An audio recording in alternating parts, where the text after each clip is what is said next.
बहुत ही शानदार ये मेरा सफ़र रहा है और शिक्षा देना ये कहीं ना कहीं बहुत बड़ी बात होती है और मैं बहुत ही फॉर्चुनेट हूँ कि मुझे देश के और बिहार के जो बड़े स्कूल्स हैं, कॉलेज हैं, वहाँ के बच्चों को पढ़ाने का पूरा मौका मिला।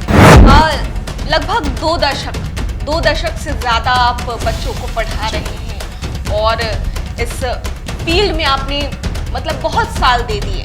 पहले में और अब में क्या फर्क आप महसूस करते हैं? क्या बहुत ही आजकल बच्चे जो IITians होते हैं वो 4 इयर्स के कोर्स करने के बाद सीधा जॉब नहीं करते हैं, वो थोड़ा सा ठहर करके 2 इयर्स का फर्दर MBA करते हैं और तब जा करके वो किसी कंपनी में जॉब करते हैं। और एक और ऑप्शन है वो है क्लास 12 के बाद। 12 के बाद भी आप चाहें तो IP मैट के थ्रू जा सकते हैं IIM में। तो ये 2 तरीके हैं IIM में जाने के।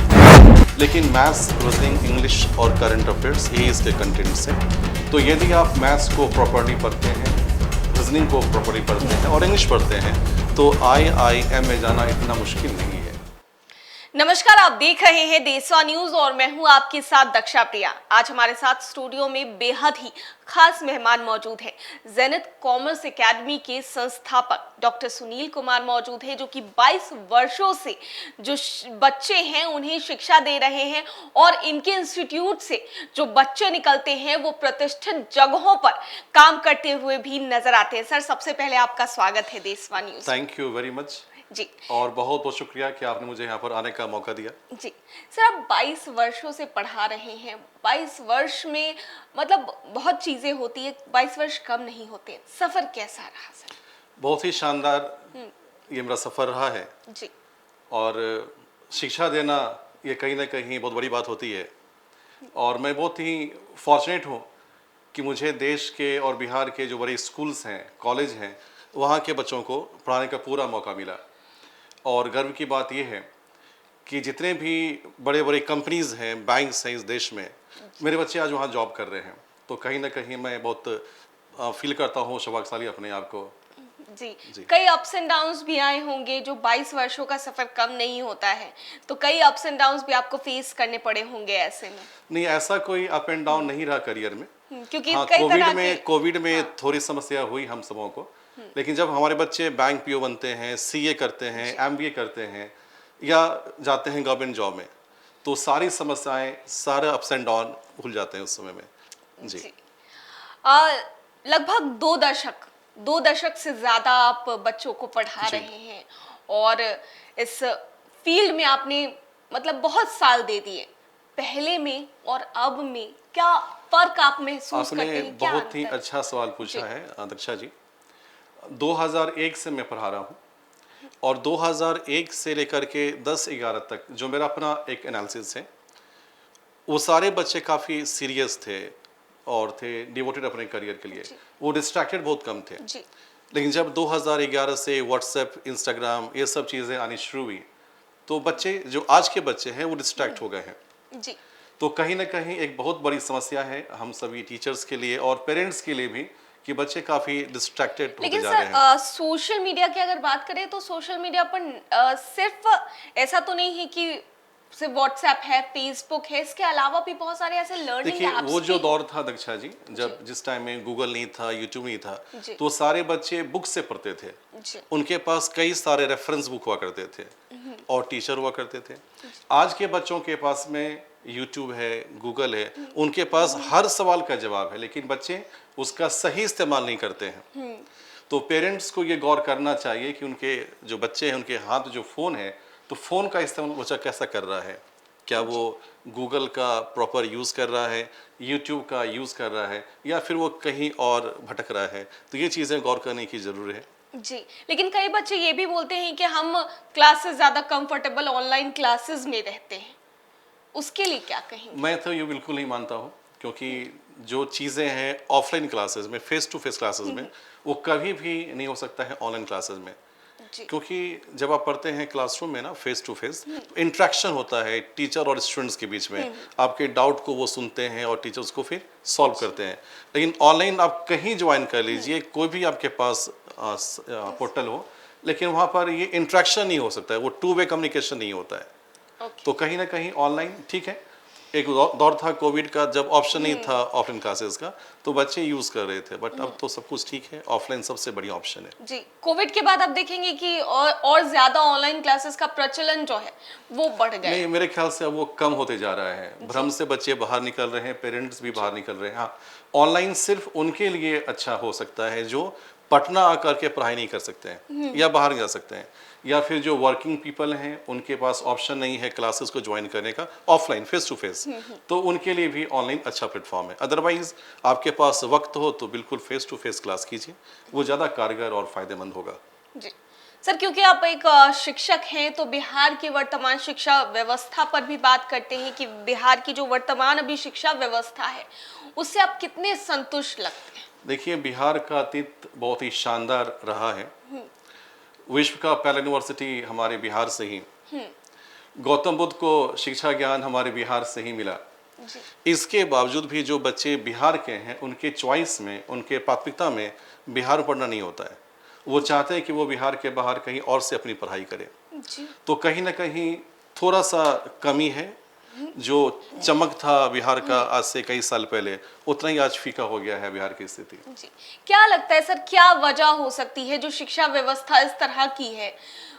जो बच्चे भी अक्सर कहते नजर आते हैं कि अच्छी शिक्षा व्यवस्था नहीं है, पलायन करते हैं ज्यादातर जो छात्र हैं, तो क्या मेरा कमी क्या क्या मानना है दक्षा जी, जहाँ रोजगार वहाँ शिक्षा, एक आप मानिए टैगलाइन मान लीजिए इसे, जहाँ एम्प्लॉयमेंट होगा बच्चे वहीं पर जाकर के पढ़ाई करेंगे।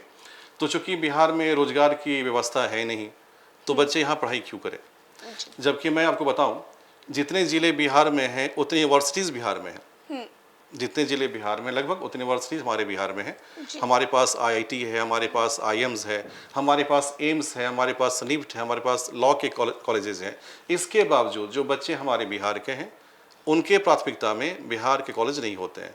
वो बेंगलोर जाएंगे, दिल्ली एनसीआर जाएंगे, पुणे जाएंगे, बट बिहार पढ़ना पसंद नहीं करते हैं। और एक बात मैं और आपसे बोलना चाहूँगा, जब मैं कर रहा था ग्रेजुएशन, जब मैं बीकॉम में था, तो जो क्वेश्चन मैं पढ़ता था अपने वक्त बीकॉम में, आज 22 साल से पढ़ा रहा हूँ, वही क्वेश्चन मैं आज पढ़ा रहा हूँ बच्चों को। मतलब सिलेबस चेंज नहीं हुआ, क्वेश्चन चेंज नहीं हुआ, जबकि एग्जाम का पैटर्न कितना चेंज हो गया इन 22 वर्षों में। तो कहीं ना कहीं यहाँ का जो शिक्षा व्यवस्था है, जो सिस्टम है, उसको चेंज होना चाहिए। सिलेबस को तो चेंज होना चाहिए, क्वेश्चन का लेवल और हाई होना चाहिए, ये सब चीज़ें बहुत ज़रूरी है। और जब आप कंपैरिजन करते हैं बिहार के सिलेबस को दिल्ली यूनिवर्सिटी से, किसी और यूनिवर्सिटी से, तो बहुत कमज़ोर है हमारा सिलेबस और हमारा पैटर्न यहाँ का। जी, तो सर बिहार में जिस तरह की रोजगार की समस्या जो है वो देखने को मिलती है, को लेकर के आपके क्या विचार हैं सर? ये बहुत बड़ी समस्या है हमारे बिहार के लिए। इसे हम लोग कहते हैं ब्रेन ड्रेन। जी, मतलब बिहार के जो ब्रेन है वो जाते हैं बाहर में। जी, और इसके पीछे कारण बस इतना सा है कि इंडस्ट्री को चाहिए संसाधन, खनिज, और हमारे बिहार में खनिज नहीं है। क्योंकि जब बंटवारा हुआ स्टेट्स का, झारखंड और बिहार का, तो जितने भी खनिज थे, खदान, मिनरल्स, माइंस, वो चला गया झारखंड की ओर, और हमारे पास बचा सिर्फ एग्रीकल्चर। और बिहार का ये स्थिति है कि कभी सूखा पड़ता है तो कभी बाढ़। तो इस कारण से यहाँ पर कृषि में भी समस्या हो जाती है। गवर्नमेंट एक बात बोलकर के हमेशा पल्ला झाड़ देती है कि बिहार एक लैंड लॉक स्टेट है, यहाँ पर समुद्र तट नहीं है, इस कारण से यहाँ पर इंडस्ट्री नहीं आती। लेकिन एक मैं सवाल पूछता हूँ आप सबों से, हरियाणा, गुरुग्राम, नोएडा, यूपी के सारे शहर, यहाँ भी तो समुद्र नहीं है, बट वो काफ़ी डेवलप्ड है, काफ़ी विकसित है। तो मेरे ख्याल से बिहार में भी काफ़ी संभावनाएं हो सकती हैं, सिर्फ उसको प्रॉपर तरीके से करने की ज़रूरत है। जैसे हमारे पास आलू, हम लोग आलू काफ़ी प्रोड्यूस करते हैं, आलू बिहार में प्रोड्यूस होता है और चिप्स बनता है बिहार के बाहर।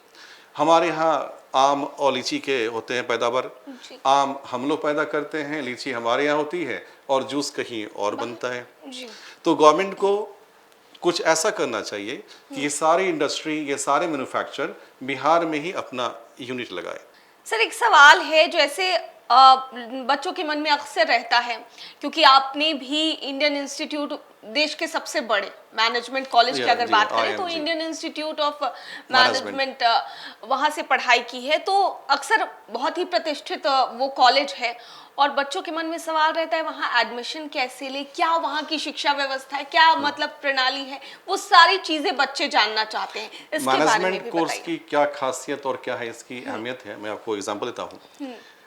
आजकल बच्चे जो IITians होते हैं वो 4 इयर्स के कोर्स करने के बाद सीधा जॉब नहीं करते हैं, वो थोड़ा सा ठहर करके 2 इयर्स का फर्दर MBA करते हैं और तब जा करके वो किसी कंपनी में जॉब करते हैं। क्योंकि इंजीनियर ने सिर्फ ये सीखा कि आप कोई भी प्रोडक्ट कैसे बनाते हैं, लेकिन लेबर से कैसे काम करवाएं ये स्किल नहीं होती है इंजीनियर्स के पास। तो IITians भी अब IIM जैसे बड़े इंस्टीट्यूट जा करके MBA कोर्स को परस्यू करते हैं। जी। तो ये इम्पोर्टेंस की बात हो गई। IIM में आप 2 तरीके से जा सकते हैं, एक आफ्टर ग्रेजुएशन, एक एग्ज़ाम देना होगा CAT कॉमन एडमिशन टेस्ट के नाम पर आपको, और एक और ऑप्शन है वो है क्लास 12 के बाद। 12 के बाद भी आप चाहें तो IP मैट के थ्रू जा सकते हैं IIM में। तो ये 2 तरीके हैं IIM में जाने के। तो बच्चे कहते हैं कई बार कि बहुत टफ होता है, क्योंकि बहुत बड़ा ये कॉलेज है और देश का सबसे बड़ा कॉलेज माना जाता है IIM को, तो टफ छात्र मानते हैं।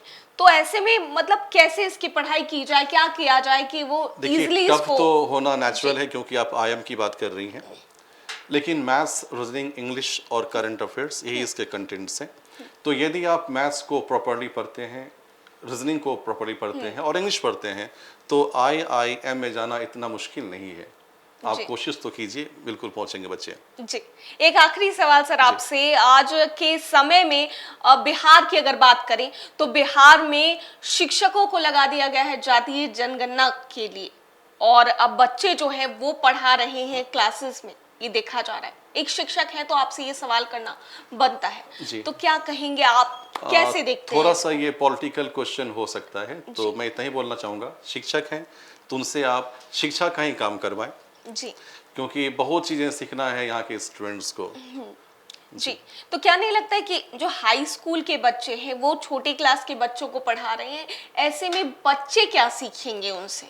ना के बराबर सीखेंगे जी, क्योंकि जब इनपुट ही कम होगा तो आउटपुट क्या बाहर निकलेगा।